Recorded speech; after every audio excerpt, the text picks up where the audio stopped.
Well, just a one of those midweek games where both teams throw a lot of pitchers, long games. Really not ideal, to be honest with you. Not good for the fans because they're probably going to be a little bit long. But everybody's trying to save their guys for the weekend. We happen to play Thursday, Friday, Saturday, so it's not like we have a couple days off to rest our guys. So we really were very conscious of making sure nobody was left out there too long. And as I look at it, I guess Walt was the guy who threw the most pitches, but those were the most important ones to get the W at the end, certainly. But, we got a big lead early. I would like to have seen us score for some more runs. We didn't score after the fourth inning, and that's kind of haunted us a few times this year. We kind of sat on the lead and let the team come back on us, and that kind of happened tonight, but we were able to finish them off. I thought Ronnie Gallo threw well.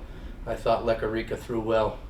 And, of course, Walt, probably the biggest situation with bases loaded with their top hitter, is one of the best hitters in the country, and he got him to strike out.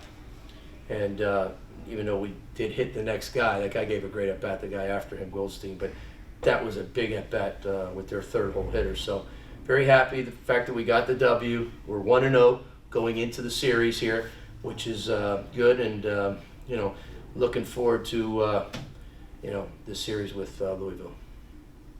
With the not scoring after the fourth inning and that kind of trend, is that a mental thing, or is it just the pitchers on the other team figuring you guys out? Yeah, I mean, the problem is they're bringing in so many different arms, so you'd like to say that we can make the adjustment with everybody. It seemed like we had the other guys that we in those first 4 innings, but the guys they brought in, did a good job. I mean, and we didn't adjust to them, and that's what we told them before the game. But be ready. Every time you come up to the plate, you're going to see a different pitcher. In these games, that's what happens. So you have to adjust to a lefty that's throwing maybe 88, 89, and his ball's running this way. Now you got a righty over the top, but he's throwing 93 or 92 with a hard breaking ball. Just whatever in between. You just got to make those adjustments. We also had a chance in the first inning with bases loaded. We had 2 runs, scored 2, bases loaded, nobody out, and we go strikeout, double play. And we could have added a few more runs there. And I told the guys, who knows what that does to the psyche. I know one thing, when they go strikeout, double play, FAU came in the dugout fired up, even though they're down 2 runs. As opposed to if we scored a few runs there, it's 4-0. They don't come in the dugout quite so excited.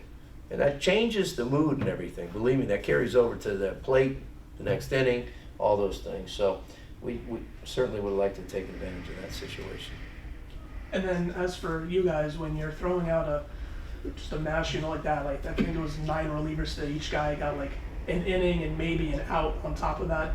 What were you looking for them to do today, and did they accomplish what you wanted them to do? Not all of them. We had to kind of, would like to have gone to Walters just in the 9th inning.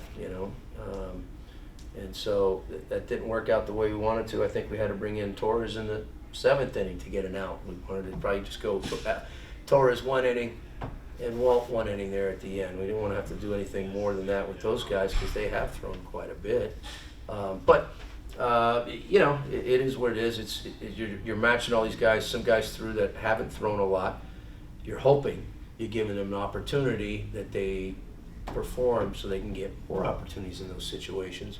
And like I said, a few of the guys did do well. Ronnie has been pitching a little bit better each time out.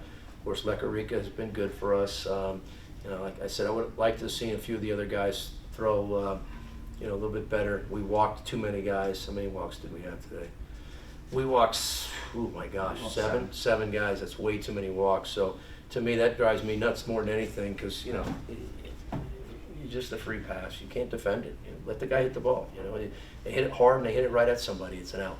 I'd rather them do that than walking. The walks will kill you. And they come back to haunt you. So that's where some of those guys got into some trouble there. And then with Walters, it doesn't get any more high leverage than that. But go-ahead runner or go-ahead run at the plate. Yeah. What can you say about him and how he was able to stand up to that? Yeah, the go-ahead run in the best hitter, right? That was him. That was up, right? That would have been the time run. I'm not sure what the score was at the time. The time run. He was the time run at the plate. He's been in that situation before, so he looks so calm when he's out there. I'm sure he's not that calm inside, but he certainly handles himself. The bottom line is he handles himself excellent. No matter what's churning inside of him, he has got the perfect mentality for a closer. Perfect. He never gets too high and he never gets too low. And With the biggest thing I noticed from him is he gave up 2 home runs to lose the games this year, 2 home runs. And you would not have known it fazed him one bit. And it's not like he didn't care. I don't mean it like that. He just has that flat line about him, which is exactly how you have to be as a closer. Because Mike calling you the next day, which we normally do. So, yeah, no, he's the perfect guy in that situation. I'm sure the few scouts that were here were drooling on that matchup with him. And I don't know how to pronounce the kid's name. Shanuel, who's an excellent hitter. He's one of the best hitters we see all year. He's very good. He's going to be a first-round draft pick, I would assume. So that was a dream for the scouts to see that one.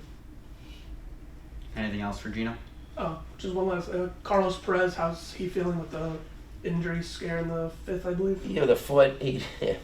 Yeah, he's fine. He didn't have a pad over his shin guard covering his foot. For some reason, they didn't put that back on, so he was wide open. But he's fine. Yeah, he's fine. At this point in the season, the team is gelling. Is there anything else that you look to your team to, come together in certain aspects, whether on the field, outside of the field? Yeah, well, we talked about that today before. After that Sunday game against Georgia Tech, which still leaves a bad taste in my mouth because we played 6 innings. Baseball shouldn't be a 6-inning game, but we had to play a 6-inning game because there was a curfew. And, I never as a coach do you want to be looking at the clock and trying to figure out, okay, what we got 45 minutes, we got 30 minutes, oh my God, what are we doing here? It just totally changes how you're trying to coach, and I don't like it. And so I was pretty upset after the game, even though we won the series. But I also told the guys we went 3-2 on the week. And, when they do the RPI or the polls and all those things, the RPI is a daily thing, but the polls are done weekly, and you go 3-2, 4-1 would have been a lot better. Also losing that game to Georgia Tech, along with a lot of teams that we played that we've won against, I guess got swept and lost, our RPI dropped like 17 points after that one game, which is crazy. I don't know how much it would have dropped if we beat Georgia Tech on that the late game, the second game of the doubleheader, but it wouldn't have dropped 17 points. But in doing that, I kind of left and I was upset, and I told the guys, just disappointed that we finished the weekend like that. Doubleheaders are hard. They're hard to win both games.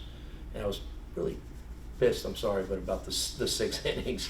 But today I made sure that we talked about just guys sticking together and understanding there's still a lot of baseball to be played. Even though we're down the home stretch, this is the time we do want to start gelling and getting together, coming together as a team in a lot of different ways. But the biggest thing to me is it's such a tough, baseball season's such a grind. It's such a grind. And this is college. The pro ball is just a whole other level. And guys, struggle, they get down, they get upset. Our sport is a failure sport, especially as a hitter, but pitchers too. It's very difficult. And we can't beat each other up. We got to make sure we stay together. We got to be positive. We got to stay confident. We got to stay together as a team.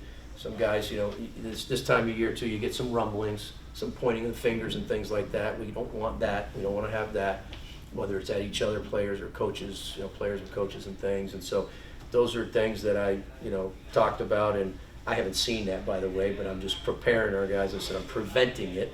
I don't want to see it, and because we need to stay together here as a team, because it's all about handling adversity. Our sport is so much thrown at you like that, more so than any other sport, team sport that I know of.